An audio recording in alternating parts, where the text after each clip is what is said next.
It's time to pull those belts tight, race fans. The front stretch is coming at you, presented by Joe's Karting in Council Bluffs. Now, here's Dan Taylor and Dirk Houston. Good morning to you, race fans, and welcome to the front stretch presented by Joe's Karting in Council Bluffs, online at joeskarting.com. Fast-paced white knuckle racing just crossed the river on 23rd Avenue. Get over to Joe's Karting today for a little indoor kart racing. And if you can't hear it in my voice, I haven't quite recovered from the glorious 4-day weekend? 4 days of racing that I got to work as a part of.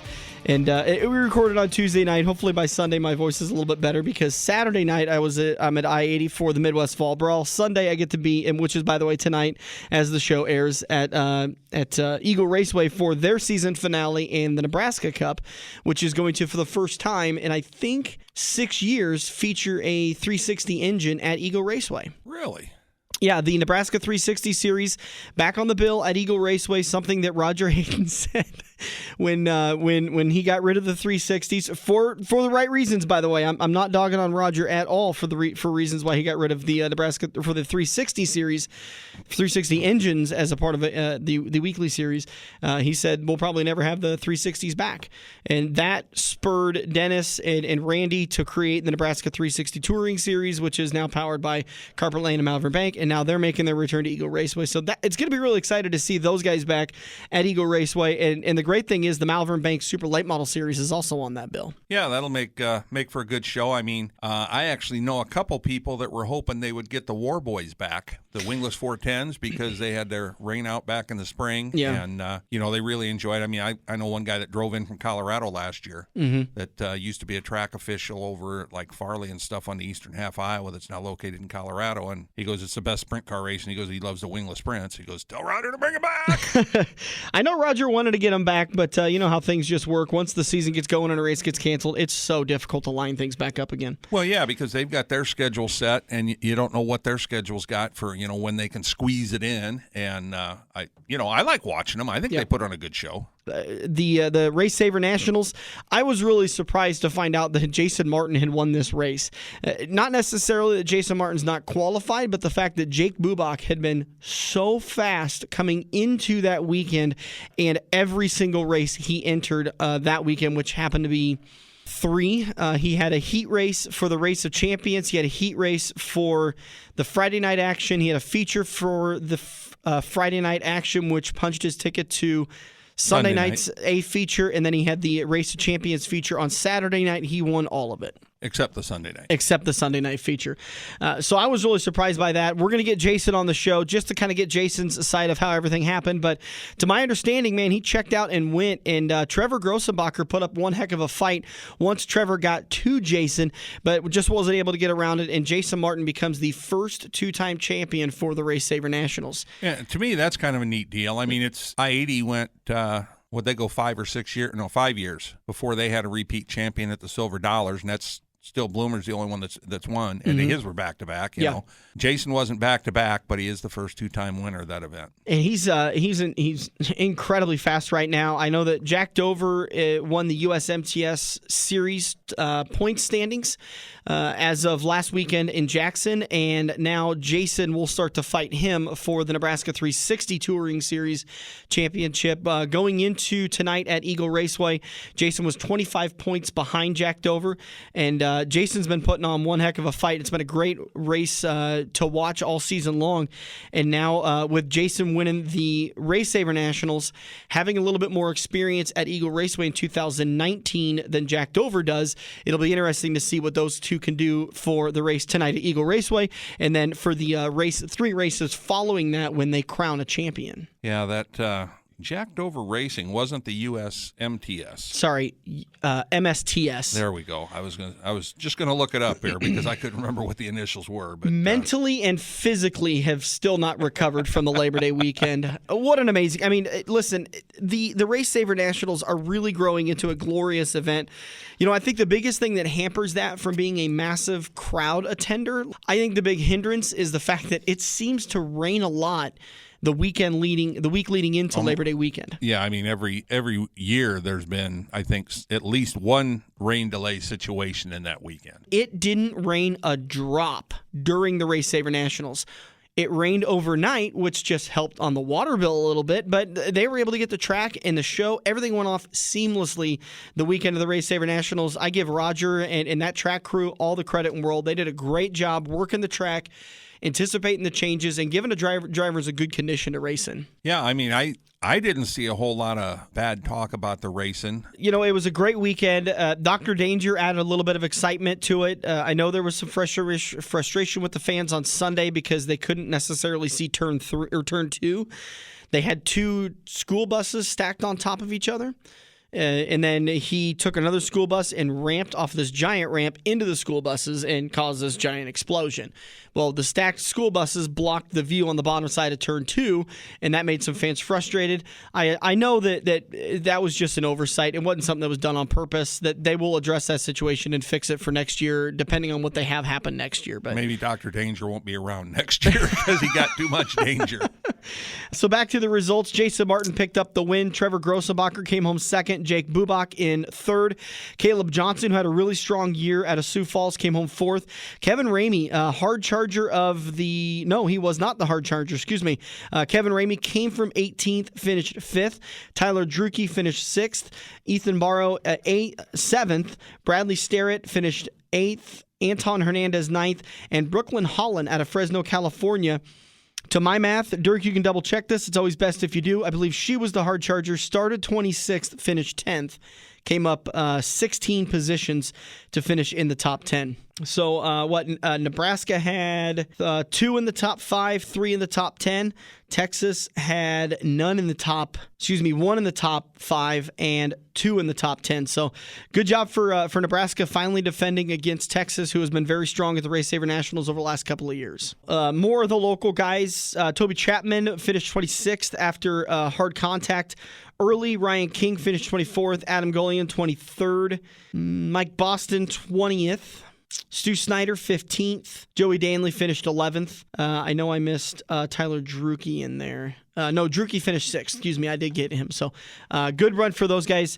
And what an amazing weekend. So I can't wait for the RaceSavers next year, the RaceSaver Nationals next year. But tonight we finish up Eagle Raceway's season finale. So thanks again to everybody that has supported Eagle and supported the front stretch this year. And I want to send a big thanks to Eagle Raceway for sponsoring the front stretch.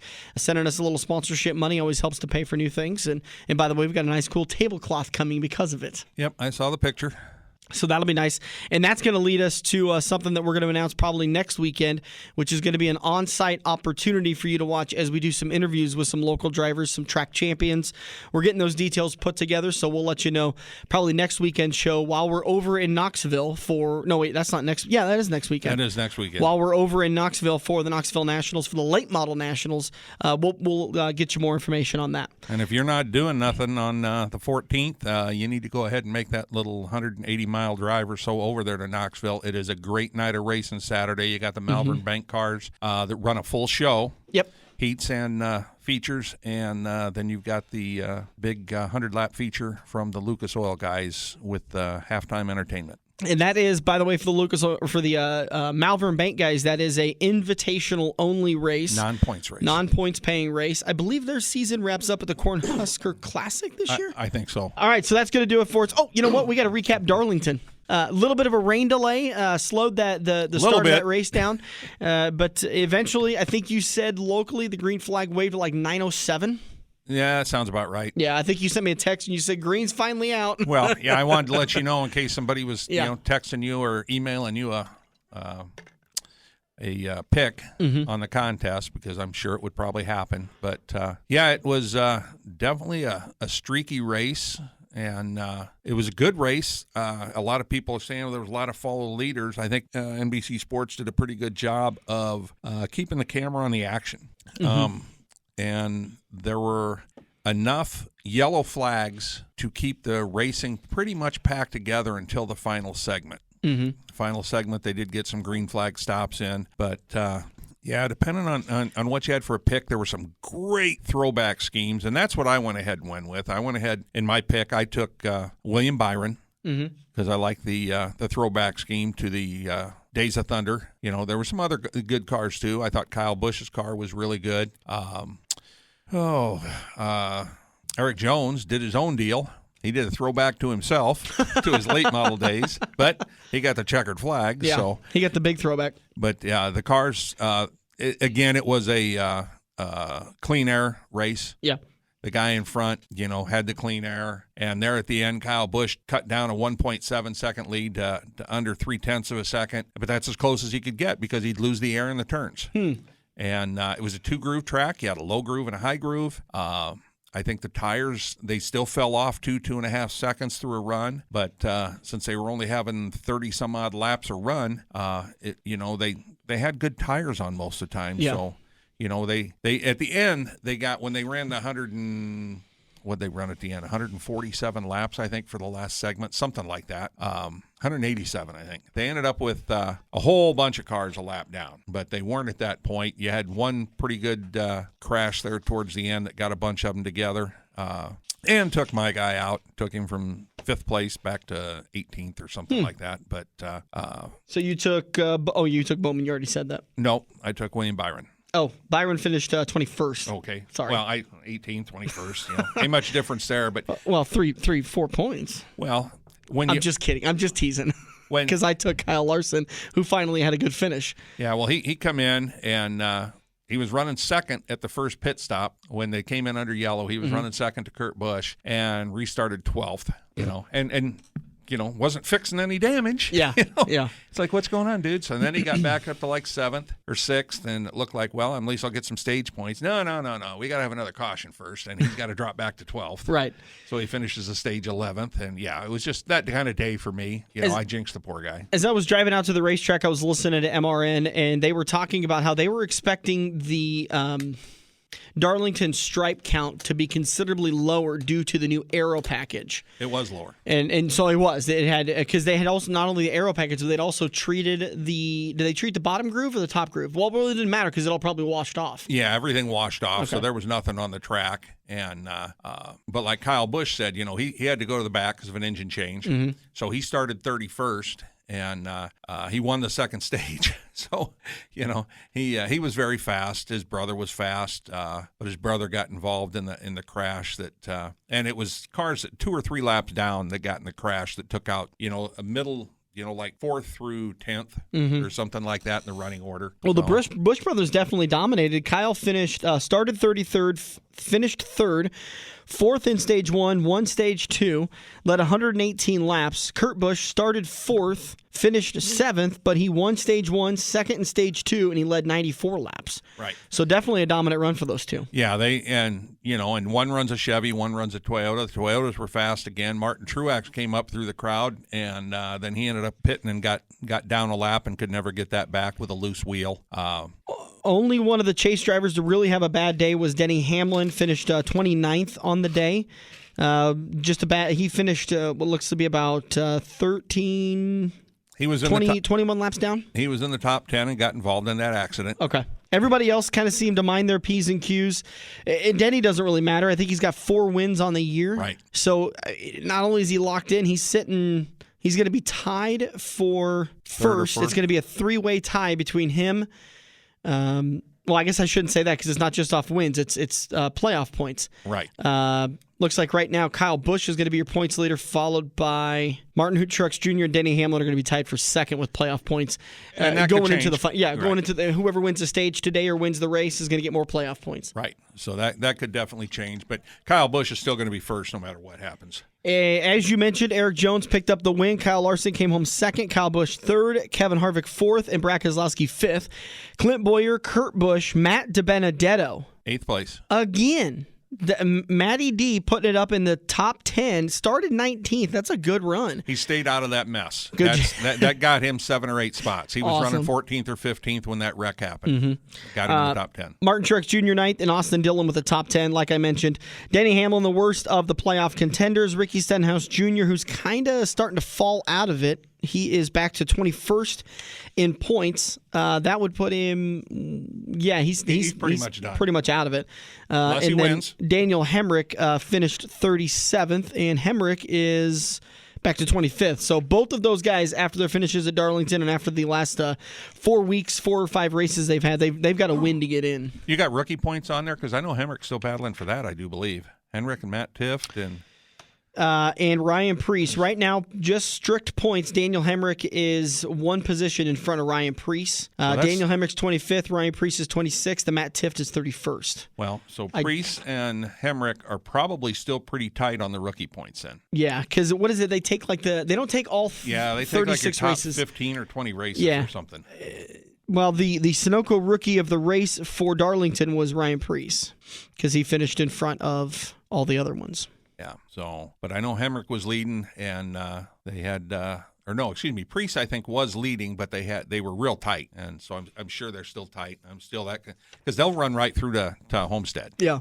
Is it like does NASCAR pick the races that you get to count, or do you get to pick them? You get to count. Well, no, I just think it'd be your top 15 finishes. Correct, 15 if that's or the 20. number. I'm not sure what the number is, but yeah, it's your top finishes. If you get 3/3, they can. No, you can only count 2 of them. Right.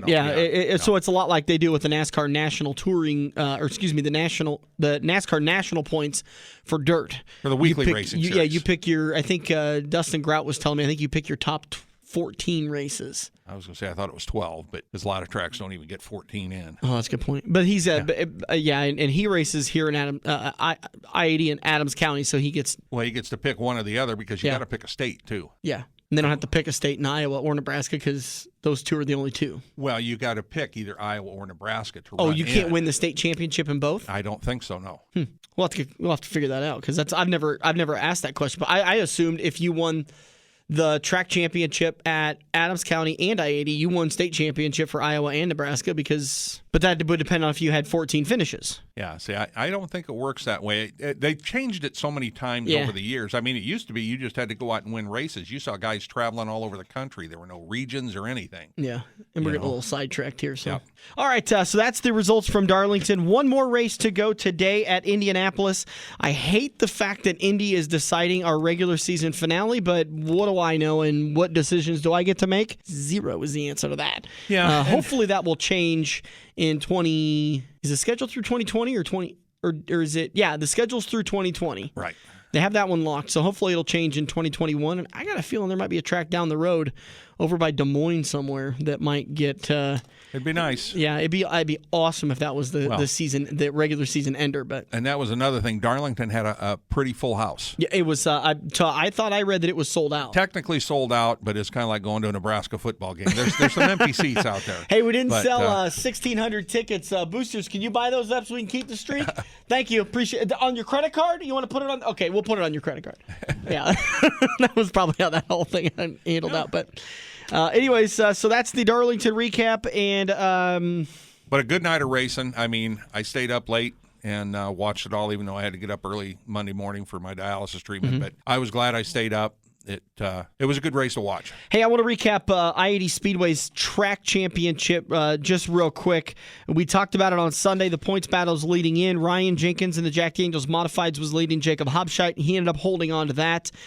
Jacob Brown was leading over Jake Bridge in the Kaziska Auto Parts Bragging Right late models. What's with all these Jakes? I know. Trust me, when they're in a battle on the track, trying to call Jacob Brown and Jake Bridge at a timely manner while the action is going on, it's just Brown terrible. And Bridge. Right. And that's even hard enough because, and Jake Bridge hates being called Jacob.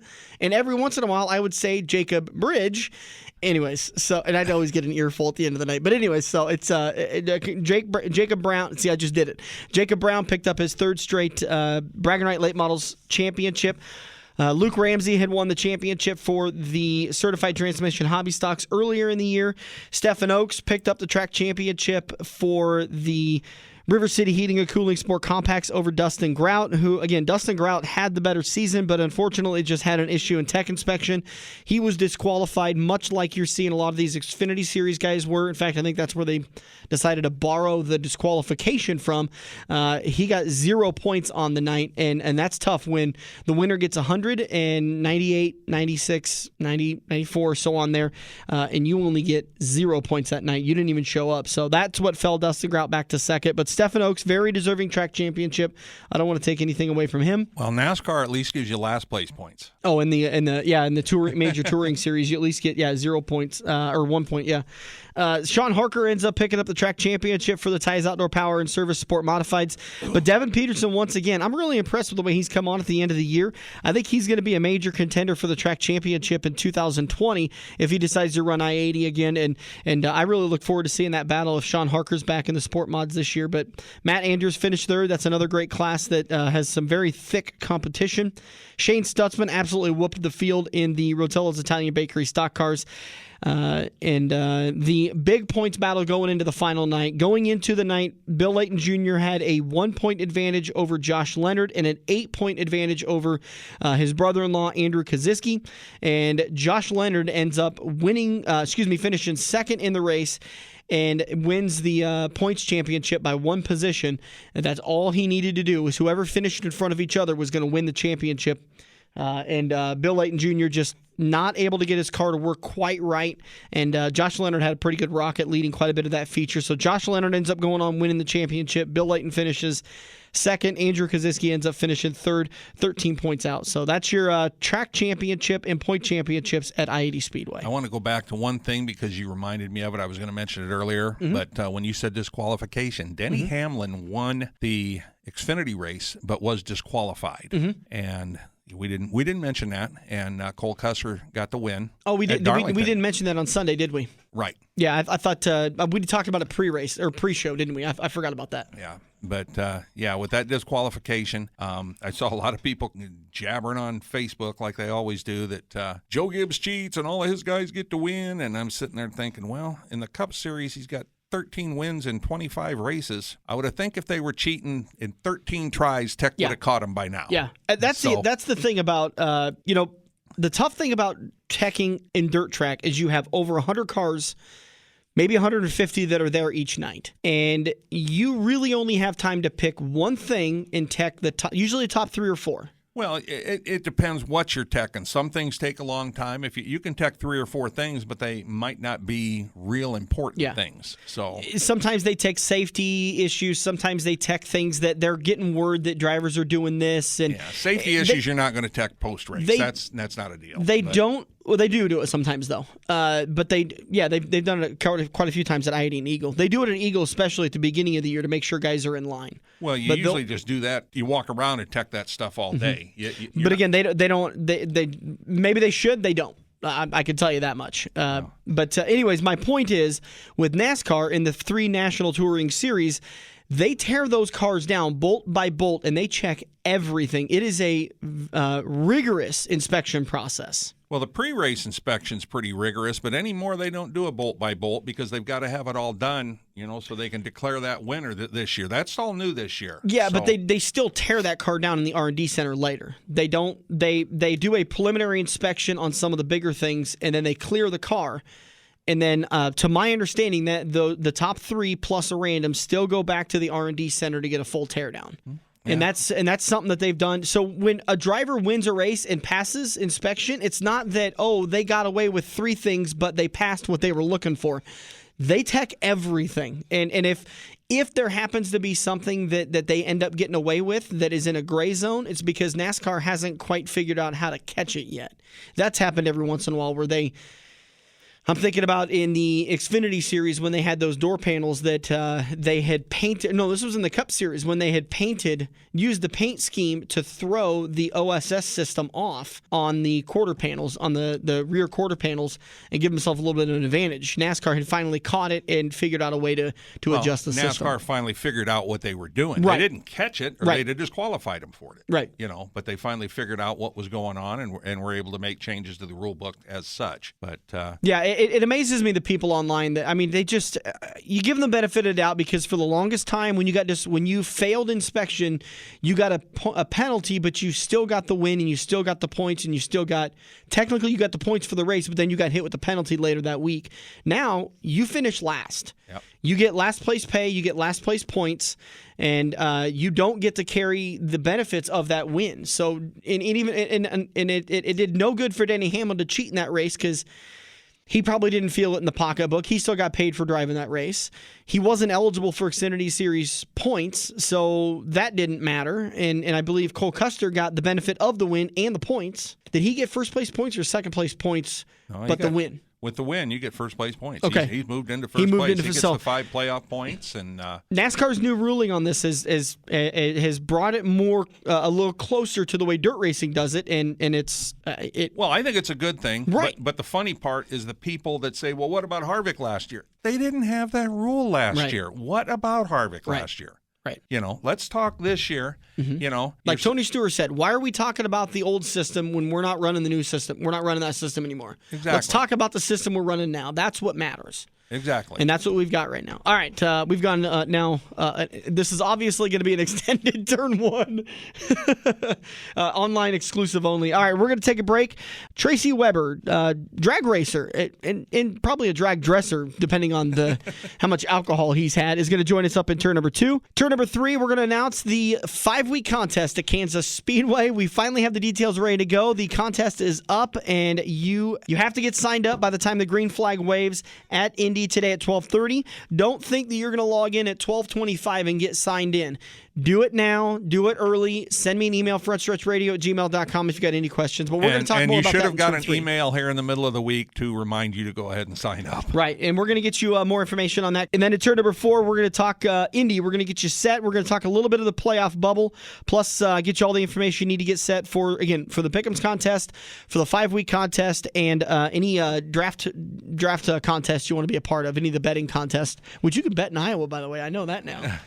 We're going to take a break. We'll be back in turn number 2. Racers all over the country are discovering the benefits of powder coating their chassis. Powder coating offers a clean, even finish you will be proud to show off to fans and sponsors. Plus, it's a more durable surface. While looking beautiful, powder coating offers superior protection against corrosive chemicals typically spilled during routine maintenance. Bare frames start at $275 with estimates available if blasting or reworking is needed. Get your quote today by emailing Jordan F. at redoakfabrication.com or by calling 712-623-4911. Every race car driver has run into the same problem. It's well past normal parts store closing hours, but you need that one to finish your car. The guys who brought you White Knuckle Racing by the River bring you Joe's Karting Racing Parts and Tire Store. Open until 10 p.m. Monday to Thursday and open until 11 p.m. on Friday and Saturday. A parts store that fits your after-hours schedule, and you can turn a few laps at Joe's Karting while you're waiting for your part to get pulled from their warehouse. joeskarting.com for more information.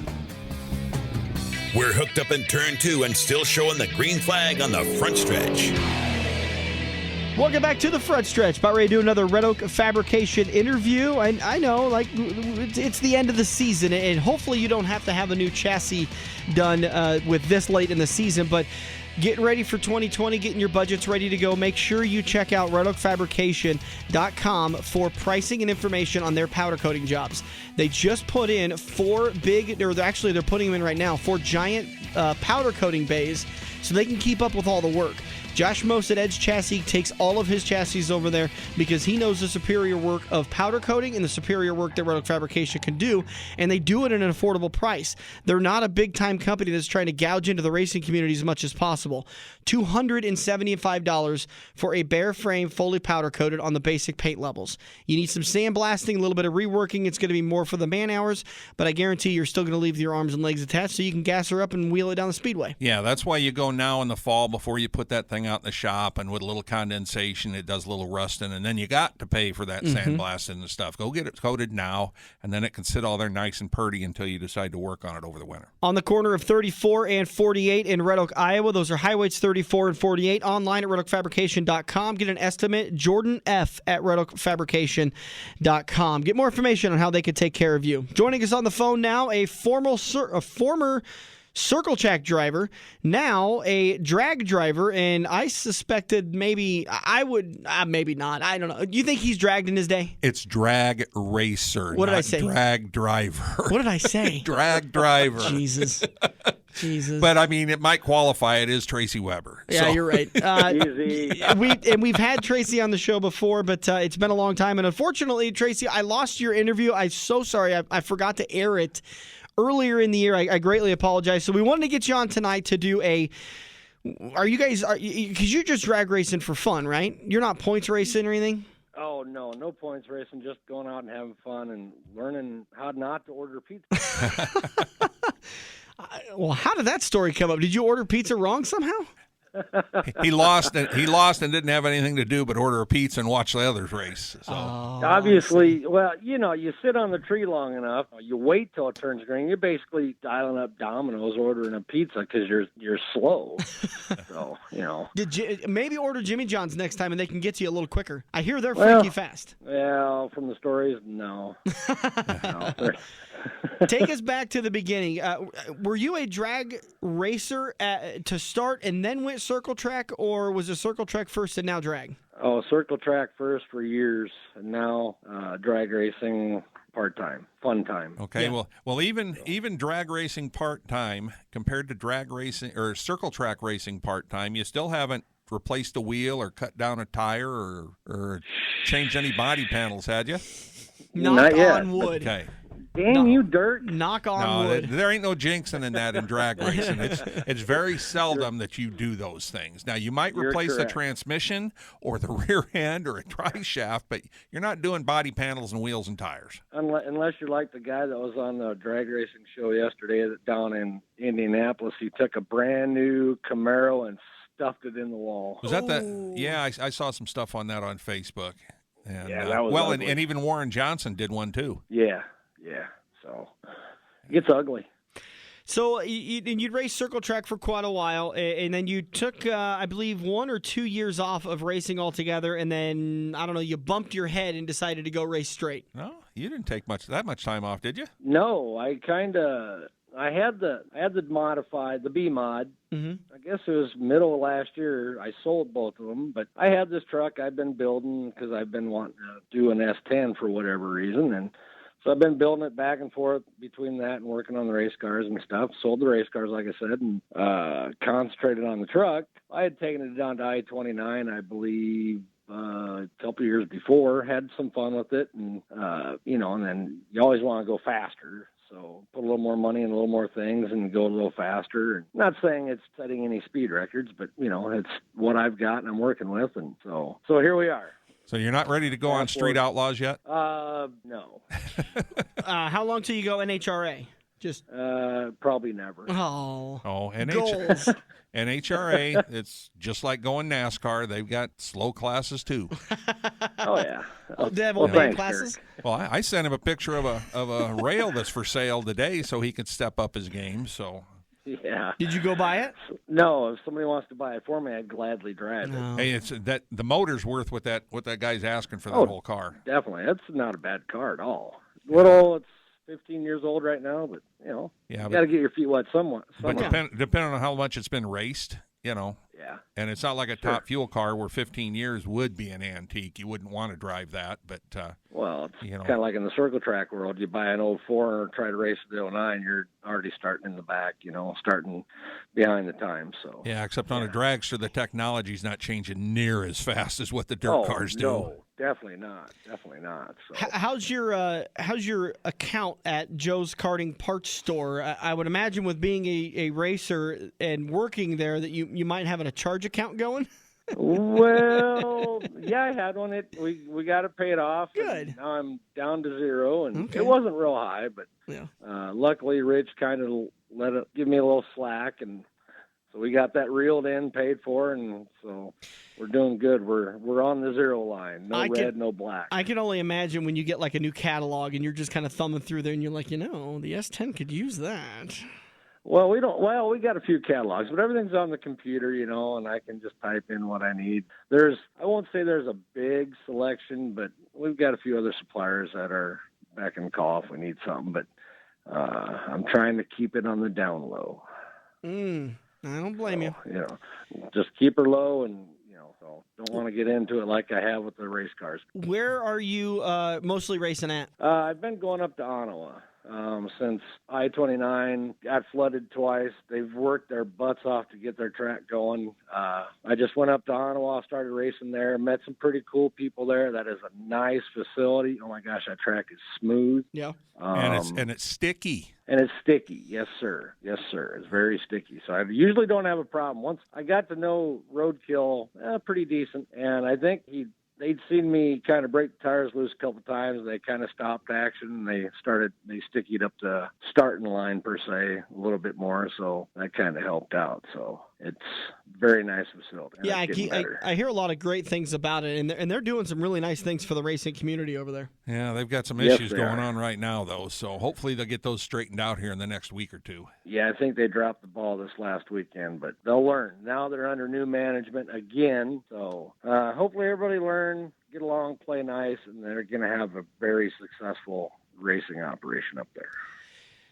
What else you got to go? Where are you playing? Is there any big races? Like you going to go down and race the ice cream cruise was that in October at I-29? I'm not sure when it is, but probably not. I just came back from Thunder Valley up in Marion, South Dakota.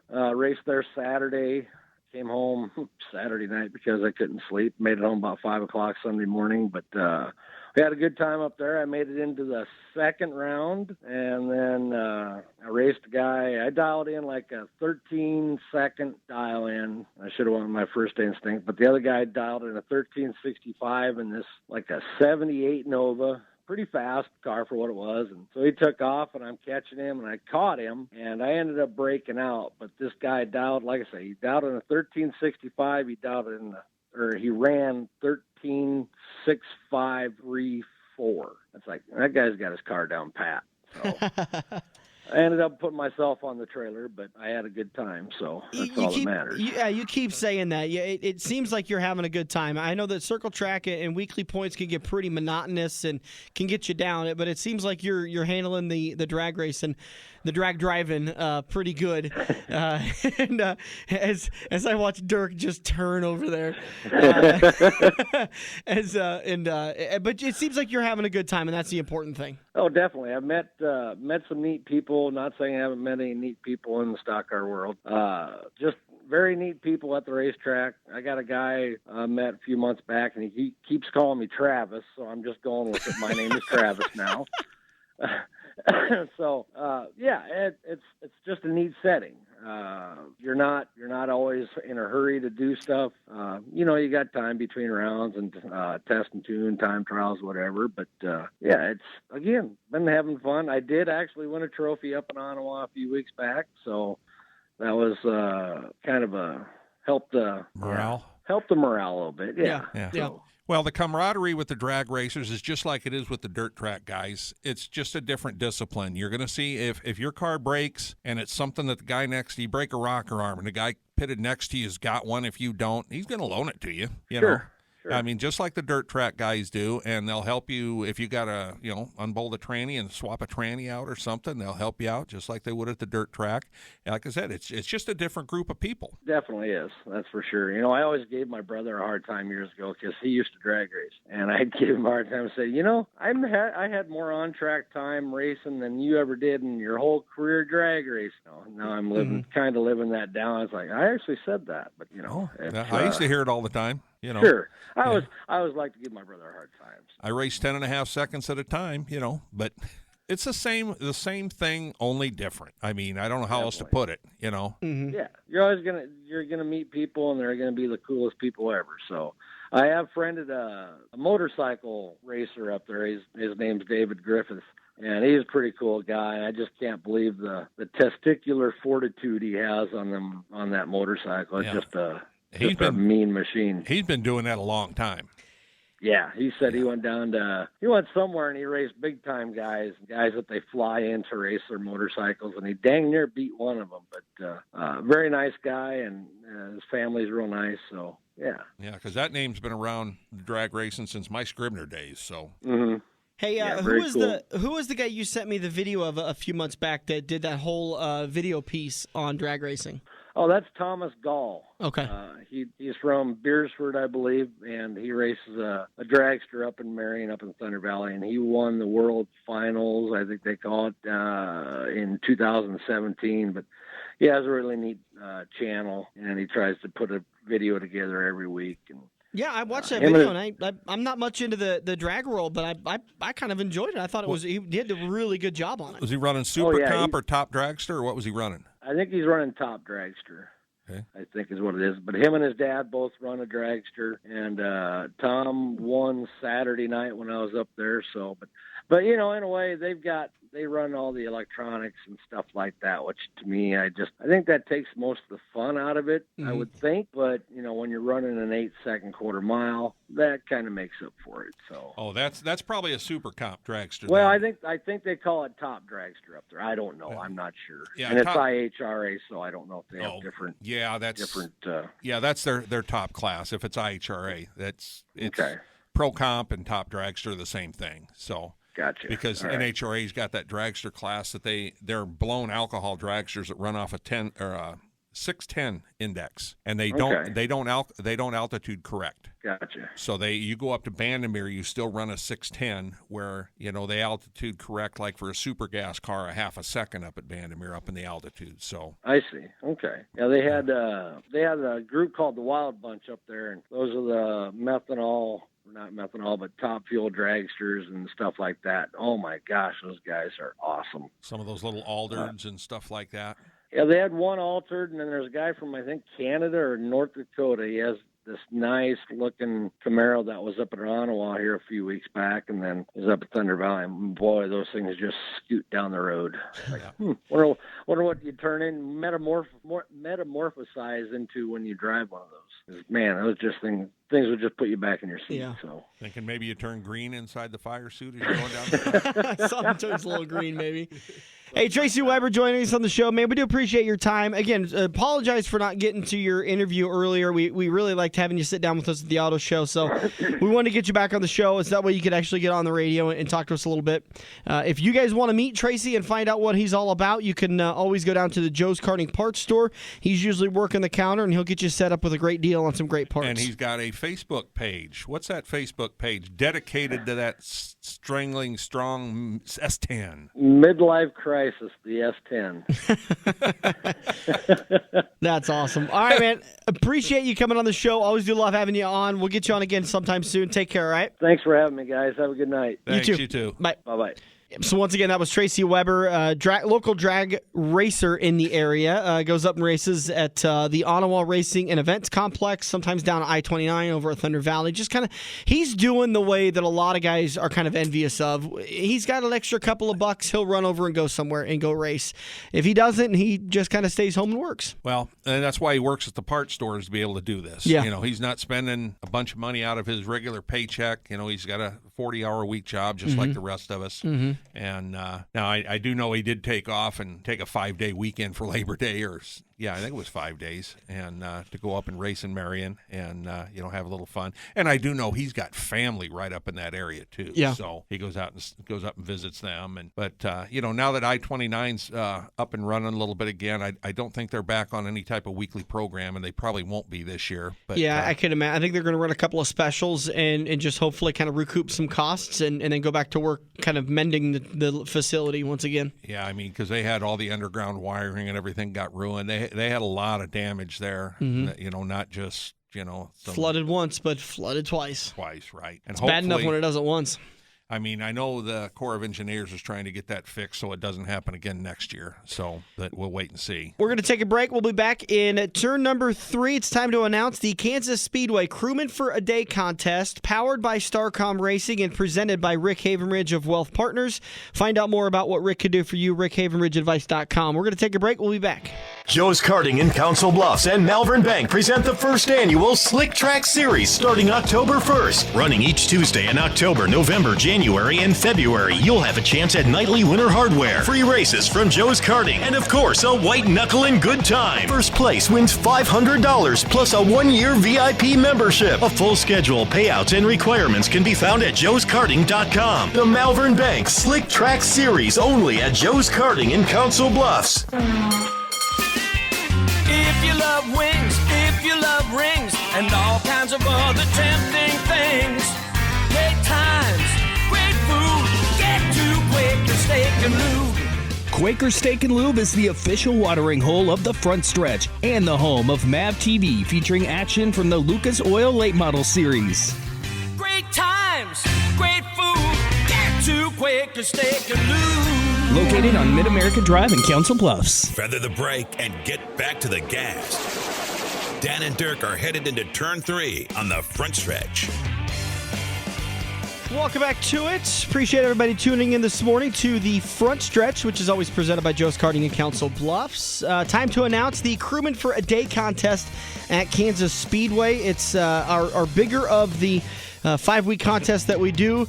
Because it's a Kansas Speedway, it's a little bit larger of attended race. Because it's the Cup Series and because it's a cutoff race, this makes the excitement and the enthusiasm, the thrills, makes it just that much more. So you can get to be a part of the Crewman For A Day contest for absolutely free, thanks to our buddy Rick Havenridge at Wealth Partners. Get more information about Rick, what Rick can do for you at rickhavenridgeadvice.com. rickhavenridgeadvice.com.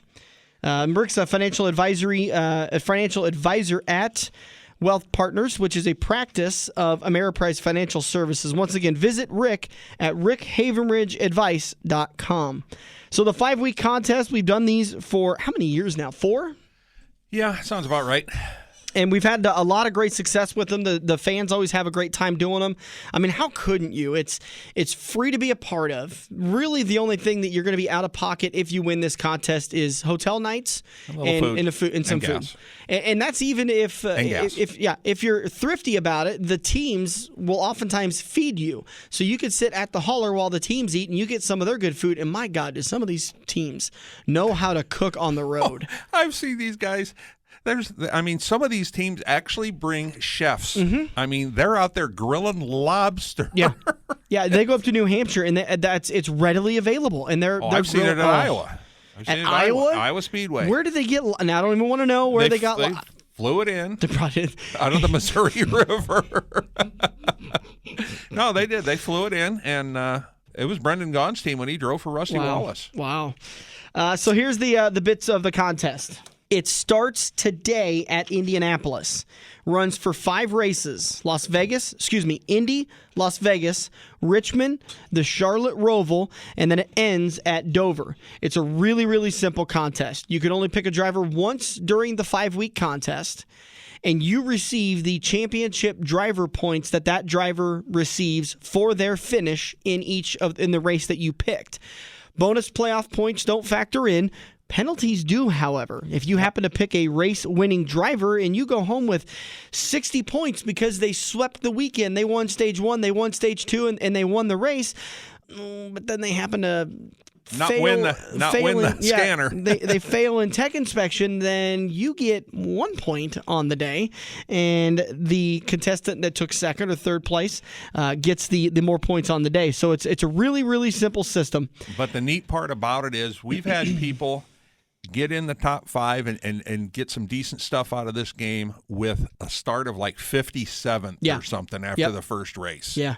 Usually there's like 75 to 80 if you're people. in 57th after the 4th race, you don't worry about picking. But if you can screw up one race is what it amounts to, unless somebody is really cleaning house. We had one guy one time, he won 3 of the 5 races, and his worst pick was 5th. He had a 3rd and a 5th. Right. So you do have to be on your game about this, by the way. And let's just run the math for this. And by the way, if you win the contest, what you get is 2 garage passes. They're hot passes for Kansas Speedway. That means you can walk to any one of the garages at your leisure whenever you want to. You can hang out for the Saturday race.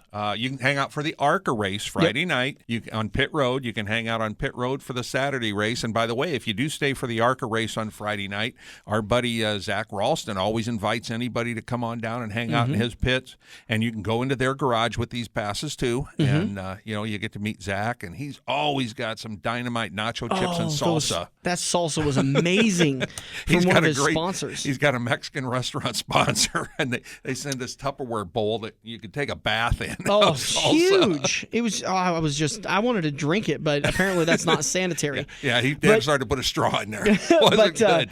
But you get to in the Xfinity race on Saturday, as long as we're able to partner up with somebody and get you access to them, they usually let us hang around with them. So you're going to get the full NASCAR experience, not just the Cup Series, but you're going to get the full experience, and it's going to be an amazing opportunity. So you get those, and those, I think they're worth $150 a piece. What, if you buy them on the market. No, you're right. I think Chris down at Quaker Steak says because along with his infield tickets and his campsite, he gets the opportunity to buy hot passes. Yeah. Him and his buddies go down every year. Yeah, he's like got a couple of buddies for a hot pass. So if you've got a sponsor to be able to get one through, because you've got to know somebody from a major sponsor, somebody with Monster. Yep. Or something like that, or somebody with Shell sponsors, Logano's car, or somebody Miller Beer, whatever, Busch Beer. And even then, because it's the October cutoff race, it's hard to get a hold of those passes because everybody wants to be at that track, and you get them through us for absolutely free. So here's what I'm pitching you. Go over to NASCARFantasyTips.com.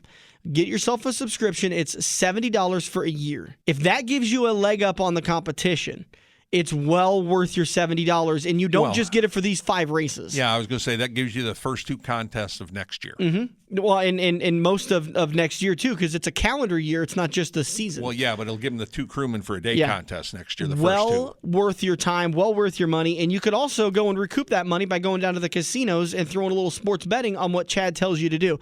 Chad's he's really smart with these things, and I think next year, I think I'm going to get maybe I'll have to buy you a subscription with him. For Christmas? Yeah, maybe that'll be your Christmas present. Instead of paying you this year, I'm going to get you a subscription to Chad's website. Oh, good, I get a raise. All right, we're getting sidetracked again. Get signed up for the contest. Absolutely free to join. Thanks to Rick Havenridge of Wealth Partners. Remember, rickhavenridgeadvice.com. And it's not a winner-take-all contest either. Yep. Top 5 are all going to get prizes. Winner is going to get the garage passes. 2nd, 3rd, 4th, and 5th are all going to get tickets to the race. And by the way, I've already got the Kansas Speedway tickets. There's some extra surprises in there for 2nd through 5th. Well, they also get the Saturday tickets too, correct? Yes, they get tickets to Saturday's race also. Absolutely. Not the ARCA race, I don't think. But we didn't get ARCA races. Well, and that's not NASCAR. Right. So, so you get the Xfinity race tickets and... Well, it is NASCAR. Because they bought them. Oh, that's right. They did buy that. But I don't think NASCAR's fully taken over quite yet. Yeah, I don't think that's because they still don't call it NASCAR. Right. They'll change it eventually. But we got Saturday and Sunday tickets. Those tickets alone, I mean, they're where they seat us, those are about $75 to $100 per a ticket. They give us great seats. You've got great opportunities. So an amazing value to be a part of this contest. And again, it's really easy to play. It is kind of difficult to win because unless your name's Rob or Karen Smith, then you're really good at winning these contests. And by the way, 63 entries. I mean, you might as well get one right. But so again, it starts today at Indy. So the opportunity to get signed up is dwindling.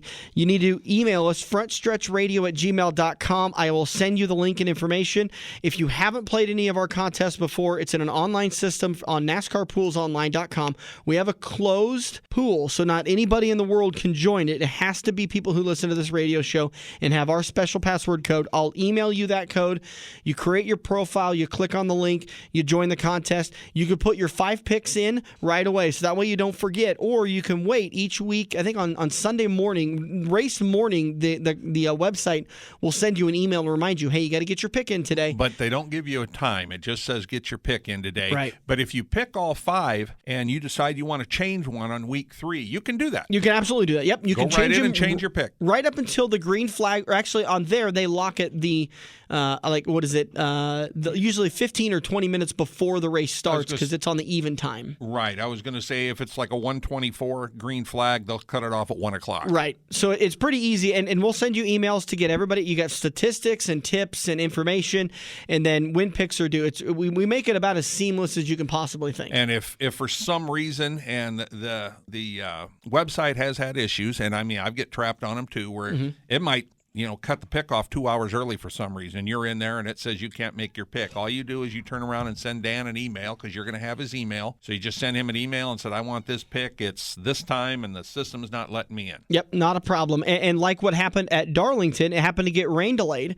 So if you happen to, oh man, it's Sunday night and I forgot to put my pick in and it was 8:30 on Sunday night, The website won't let you do it, but I'll put your pick in for you because the green flag didn't wave till about 9:07, which is exactly why you were texting me that night of all the updates. So we'll work with you to get your picks in as long as they're not after the race has started. Obviously, we can't do anything about that because then you could have an unfair advantage. But the contest, once again, absolutely free to join.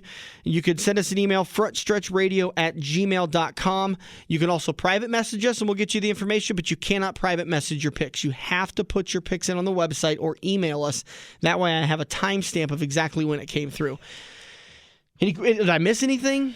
No. You said, I know we had talked about some extras, and you mentioned those, but are you going to go ahead and announce those extras now, or are you going to wait? We're going to wait and surprise them with the extras. So you'll when you win and you finish in the top 5, we'll let you know what those prizes are. You do have to be 18 years or older and a legal U.S. resident in order to participate. And but other than that, it's today at Indy, next weekend at Las Vegas, Richmond, then Charlotte, and then Dover, and then the contest is over with. Great thing about this, I always get bogged down in season-long contests because it's a long season, and you get a little burnt out and a little worn out. This is 5 weeks. It's the shortest fantasy contest you're ever going to be a part of. Maybe not ever, because you could do a single race one, but it's a 5-week contest. It's easy. It's fun. I guarantee you're going to have a good time. Family members can sign up. Again, as long as they're over 18, anybody's welcome to join. Yep. It's probably going to be, like I said, unless you know somebody that can get you that $425 hot pass. If you win this thing, it's probably going to be the only time you ever sit on top of a NASCAR pit box and listen to the crew chief and the driver go back and forth because you got the headphones on. Mm-hmm. And believe me, some of the drivers and some of the crew chiefs get rather colorful. Right. And that's to say, Rob and Karen took full advantage last time they won this because they went and explored around the pits and they got to meet Richard Childress and Richard Petty and they got to hang out with drivers. They got autographs from Jimmy Johnson and Kyle Busch and pictures with Kyle Larson. 3 minutes before the green flag. Yeah, you're more than welcome to you and you could follow us around. We go and interview drivers. You can come with us and watch the interviews. You got free reign to go and do whatever you want. Talk about Facebook Live, right? But you can do something really, really fun. And I thought is really kind of one of the cooler aspects, like you kind of hinted on. You could sit on the pit box with the car chief, the crew chief, the tire chief, the car owner, the marketing girls. Who's the tire chief? Whoever it is. There's a couple of them in the series. But you can sit there and watch as all this stuff unfolds. And like Rob and Karen kept saying, you get to see behind the curtain and understand how this whole operation works. And it's really eye-opening how deep the technology goes, the abilities go. You get to meet and greet. We'll get you a meet and greet with Landon Castle so you can shake his hand and maybe get some autographs and some pictures. You can meet Derek Cope, who's a former NASCAR driver and Daytona 500 winner. Absolutely. A lot of things come with this contest, and it's absolutely free. Thanks again to Rick Havenridge of Wealth Partners. Find out more about what Rick can do for you. RickHavenridgeAdvice.com. Thanks to Kansas Speedway for all of their donations and support, and then thanks again to Starcom Racing for donating these the ability to be able to do this. They help us out a lot, and I know that that they set times specifically aside for us, and they don't let the sponsors override us. We still get our listeners in there, our winners in there, and they get to do some really, really cool things. Ever wanted to push a car through the garage at Kansas Speedway? FrontStretchRadio@gmail.com. That's how you do it. All right, we got to take a break. We'll come back in turn number 4. We're going to preview today's race at Indy. We'll be back on the Front Stretch. Racers all over the country are discovering the benefits of powder coating their chassis. Powder coating offers a clean, even finish you will be proud to show off to fans and sponsors. Plus, it's a more durable surface. While looking beautiful, powder coating offers superior protection against corrosive chemicals typically spilled during routine maintenance. Bare frames start at $275 with estimates available if blasting or reworking is needed. Get your quote today by emailing Jordan F. at redoakfabrication.com or by calling 712-623-4911. Every race car driver has run into the same problem. It's well past normal parts store closing hours, but you need that one to finish your car. The guys who brought you white knuckle racing by the river bring you Joe's Karting Racing Parts and Tire Store. Open until 10 p.m. Monday to Thursday and open until 11 p.m. on Friday and Saturday. A parts store that fits your after-hours schedule, and you can turn a few laps at Joe's Karting while you're waiting for your part to get pulled from their warehouse. joeskarting.com for more information. It's checkers or wreckers as we enter turn 4 on the Front Stretch, presented by Joe's Karting in Council Bluffs. Wrap this baby up. Can't say thank you enough to each and every one of you for tuning in to us and all the support you guys have given us. You know, whenever we're out at the racetracks, it's always kind of nice. We're wearing our hats or our official shirts, and people kind of like to come around, and it always starts off with, hey, you know, I tune in on Sunday mornings, and I really like what you guys are doing, and, you know, you're doing, and, oh, yeah, you know, I really appreciate you listening, and well, what about this? And I can't believe they're doing okay, here we go. But it's always great talking to fans and supporters of the front stretch, and we're truly blessed to be able to do this stuff. So thank you so much. Turn 4 brought to you by Quaker Steak and Lube, the official watering hole of the front stretch and the home of the Homestead Viewing Party on November 17th, starting at 12:30. We just put out the calendar event and the invites last week. If you're not a fan of the Front Stretch Facebook page, if you're not a friend of me personally and I didn't invite you, you can always go and find it. Go to the Front Stretch Radio Show on Facebook and go down to our events. It's going to be the only one that we have listed there, the Homestead Viewing Party. We want everybody to come out and pack the house. Quaker Steak has done a fantastic job supporting this show over the last couple of years. But more importantly, you've got a chance at winning cash prizes from driver pools, from contests that Quaker Steak and Lube have going on. But then you guys are going to have a nearly free reign of our prize vault. You'll be able to pick from all the different prizes we have available in there. We're going to reserve the top 16 for the contestants in the Pick'ems contest. But then you guys get to pick out any multiple items or items that you want. And we still have to go to Kansas before that race have to go. We get to go to Kansas for the Crewman For A Day contest and for the Cup Series race weekend. So we're going to be over there collecting more autographed hero cards, more autographed items. We're going to try to... Dirk, I'm really proud of the way you were able to steal those 2 Goodyear tires away at Kansas Speedway. I've never seen a 60-year-old man move like that. Jimmy Johnson was actually impressed and was wanting to know what you had set up in your chassis. You were just surprised I laid in between the two of them. You kicked me down the curb. That's what you did. We have a good time down there. But if you haven't joined the Kansas Speedway contest, now's your opportunity. But I want to say a big thank you to Quaker Steak and Lube. They not only broadcast all the NASCAR races on the big screens at Quaker Steak and Lube, but they also have subscriptions to MAV TV, and they can get Dirt on Dirt. So if you've got a special request and you want to watch a race, maybe you don't want a Dirt on Dirt subscription for the race down in the desert. Down in the Dome in St. Louis. We're going to be broadcasting that race at Quaker Steak and Lube. We might have an informal viewing party if we don't go down to that race. Who knows what's going to be going on, but Quaker Steak and Lube is your home for automotive racing. They've got MAV TV, Dirt on Dirt. They'll get IMCA TV if you guys want it. We'll get it taken care of. And they've got great food. Absolutely. Really delicious. Look at my waistline. Would I lie to you with this waistline? Hector's back. It's, oh my God, after the RaceSaver weekend and the championship Sunday, it's been I'm not even kidding, Dirk. I put on 8 pounds over those 5 days. 5 days, I put on 8 pounds. That's all chicken gizzards, steak sandwiches. A little bit of gold fluid. Yeah, maybe just a little bit. Oh my God, all the food that I ate. The Nebraska's pork tenderloin at I-80, the cheese curds, root beer.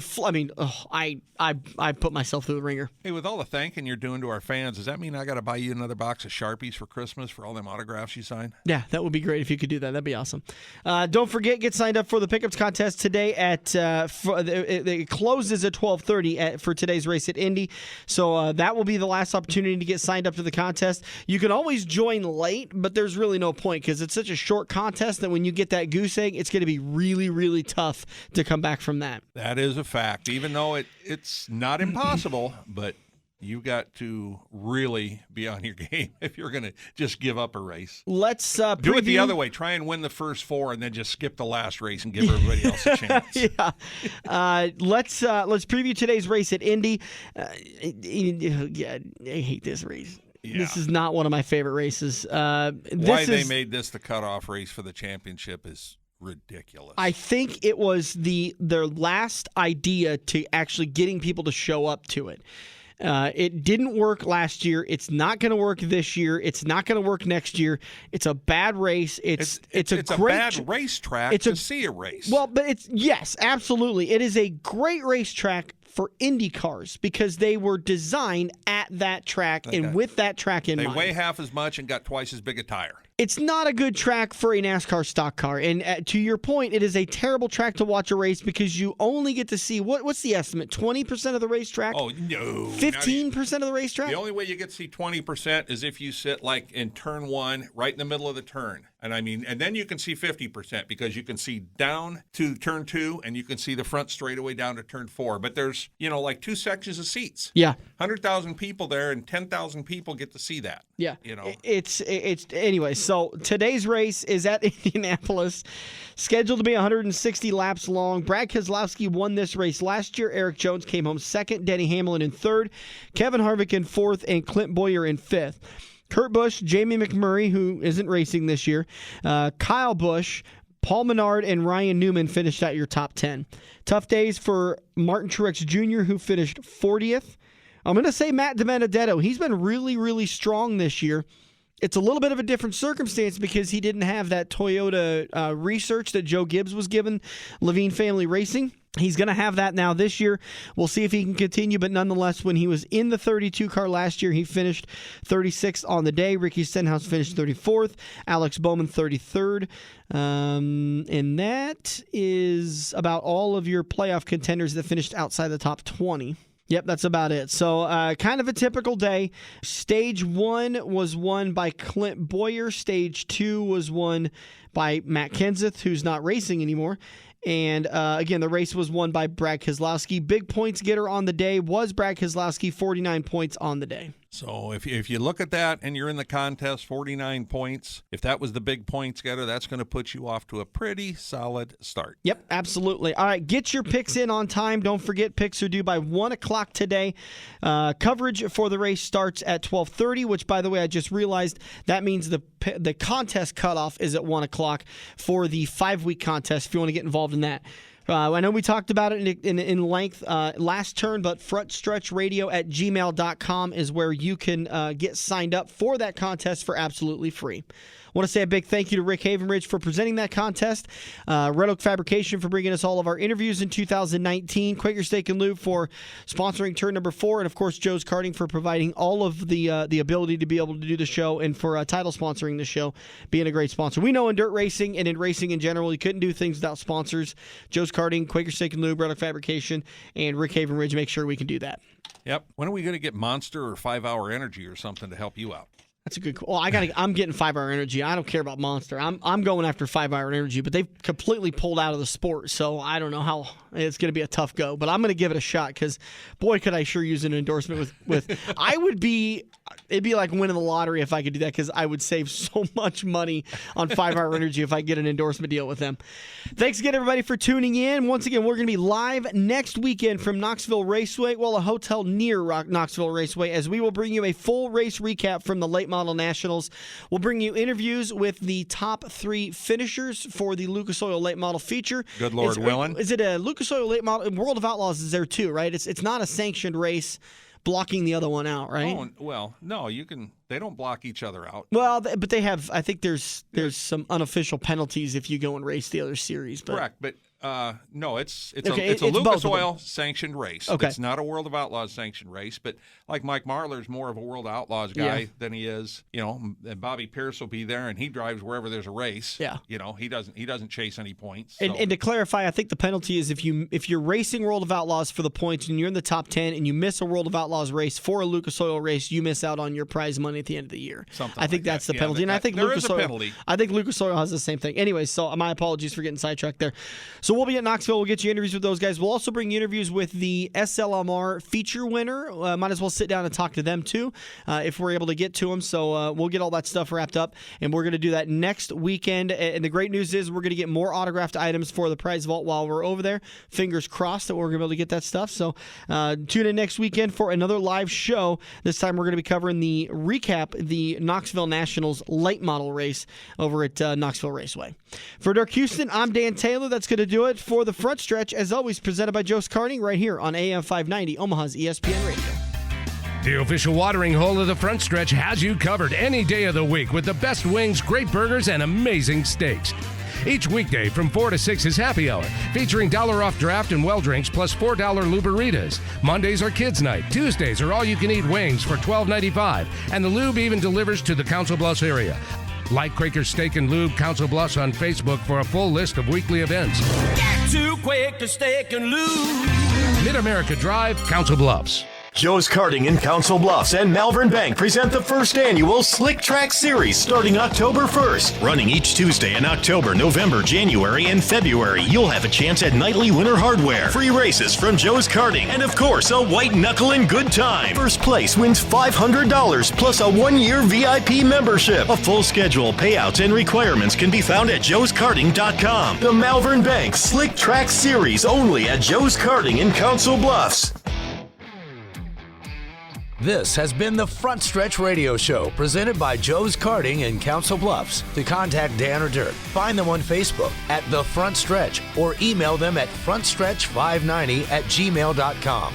If you missed any part of today's show or want to hear a previous show, subscribe to the Joe's Karting YouTube page, where you can find almost every Front Stretch show.